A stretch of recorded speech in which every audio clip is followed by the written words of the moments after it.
Welcome back to AskAPop. Today we're talking about faith, hope, and love. Now I'm going to let you in on the three most important things that every husband needs to know before upgrading from fiance to husband. That's yes, dear, I'm sorry, and that looks lovely. But the most important thing you got to remember is you got to pay attention. Because if you follow up, does this make me look fat? With yes, dear, you're on the couch and you're in trouble. You got a heap of trouble to deal with. I kid. Well, actually, I don't kid, because if you do that, you are in a heap of trouble. Now, in actuality, the three things that are the most important aren't just for the husband, they are for the wife too.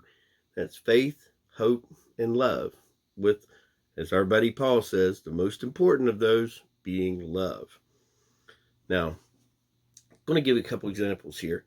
My dad, he lost his leg about the same time that I was growing up in my mom's belly. To say everybody was devastated would be the understatement of the century. Not the best timing at all. I was told about this because obviously I wasn't quite around yet, but faith, hope, and love not only got us through it as a family, ended up making us stronger in the end. Now, another one, my beloved, her first husband passed away of a cancer called melanoma, or skin cancer is more commonly known. At the time, her church wrapped around her like a loving embrace and helped get her through a really, really tough time as a 26-year-old widow.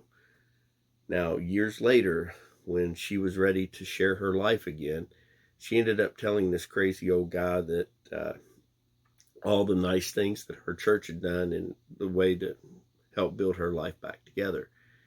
And, well, we've been going to that church ever since. So faith, hope, and love really does play a big part. Now, Jesus will sometimes whisper in our ear, even to this day, pick up your mat and walk. And, he'll heal us on the spot. But more times than not, he's going to use that faith, hope, and love of willing people, willing Christians around us to wrap loving arms around us to make his kingdom whole. Just a thought from a guy that's been incredibly lucky and has faith, hope, and love out on his front porch for all to see. And as Paul always says, the greatest of these is love. The Bible verses today are John 5, verses 1 through 9, and 1 Corinthians chapter 13. As far as questions go, do you have any stories of faith, hope, and love that you'd like to share? We'd love to hear them. God bless you. Have a great day.